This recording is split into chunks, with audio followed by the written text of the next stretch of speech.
আজকে তোমাদের একটা ভীষণ সুন্দর হাসুলি সেট করে দেখাবো। এখানে দেখো একটা কাপড় দিয়ে ফিল করে রেখেছে। এই যে সামনে কাপড়টা দেখাচ্ছ বা দেখতে পাচ্ছ, এটা তো জামদানি কাপড়। এই কাপড়েরই কিছুটা অংশ কেটে কুচি কুচি করে সেলাই করে রেখেছি।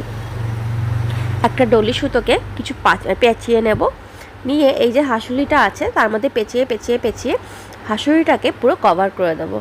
আমি এখানে রেড কালার নিয়েছি, তোমরা যদি চাও তাহলে কিন্তু হোয়াইট কালারও নিতে পারো, বাট রেডটা ভালো খুলবে।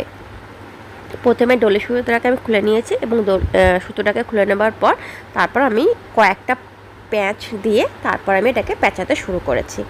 ওকে, দেখো দেখতে কিন্তু ভীষণ সুন্দর লাগছে। দেখো পেঁচানো কিন্তু প্রায় আমার কমপ্লিটের দিকে। লাস্টে যেটা থাকবে সেটাকে আমি আটা দিয়ে আটকে নেব, মানে লাস্টের যে আর কি মুখটা, ওটা আমি গ্লু দিয়ে ভালো করে আটকে নেব যাতে সেটা না খুলে যায়।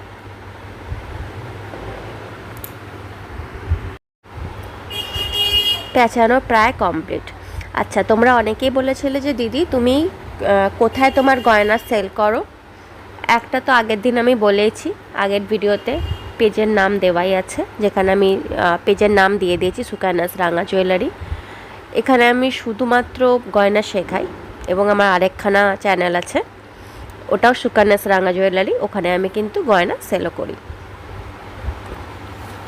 গোল একটা কুলো নিয়েছি, ধামা মতো গোল একটা কুলো, সেটার চারদিকে আটা লাগিয়ে সেটাকে আমি এই যে ফিল করা যে এটা আছে আর কি তৈরি করে রেখেছি সেখানে আমি লাগিয়ে দিলাম।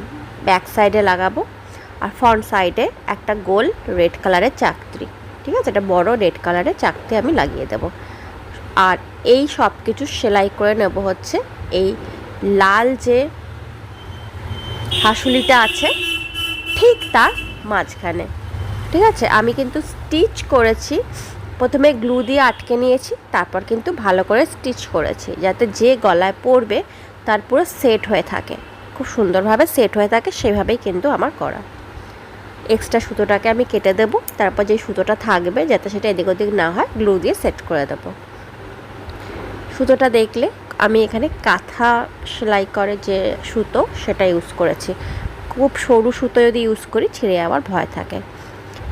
মায়ের যে মুখটা মাটির তৈরি একটা মুখ, ছাঁচ পাওয়া যায়, ছাঁচের মধ্যে মাটি ফেলে করেছি।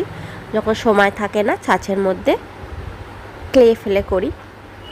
খুব ইজি, অ্যামাজনে ছাঁচগুলো কিনতে পাওয়া যায়, তার মধ্যেই তোমরা করে নিতে পারবে। কারণ অনেক অর্ডার থাকলে কিন্তু খুব প্রবলেম হয়ে যায় যে হাতে তৈরি করা, তাই জন্য কিন্তু বেশিরভাগই আমার ছাঁচের মধ্যে করা। চারপাশে একটা হোয়াইট কালারের পমপম দিয়ে দিচ্ছি, ভীষণ যাতে দেখতে সুন্দর লাগে সেরকম পমপম। অনেকেই বলেছিল যে দিদি তুমি যে ছোটো মা দুর্গার মুখগুলো বসাও কোথায় কিনতে পাও বা কি। আমি নিজে তৈরি করি, যদি তোমাদের দরকার লাগে পুজোর সময় বা পুজোর 1-2 মাস আগে, মিনিমাম 1.5-2 মাস আগে আমাকে বলবে, আমাকে যদি অর্ডার দাও আমি তোমাদেরকে বানিয়ে দিয়ে দেবো। তার জন্য একটা অ্যামাউন্ট দিতে হবে, সেটা নয় নেক্সট পুজোতেই বলে দেবো। আচ্ছা, বা তার আগেও যদি চাই অর্ডার করতে পারো, ঠিক আছে। মিনিমাম আমার হাতে 1.5-2 মাস টাইম দেবে, তৈরি করা, রং করা, শুকানো অনেক থাকে তো টাইম, তাই জন্য দুর্গার মুখটাকে সেট করে দিলাম। ইয়াররিংসটা দেখো ভীষণ সুন্দরভাবে ওই জামদানি কাপড়েরই ইয়াররিংস তৈরি করে রেখেছি। আই হোপ ভিডিওটা ভালো লেগেছে এবং হেল্পফুল হয়েছে। তাহলে কী করতে হবে, চ্যানেলটাকে সাবস্ক্রাইব করে অবশ্যই পাশে থাকতে হবে, বেল আইকন প্রেস করতে ভুলবে না।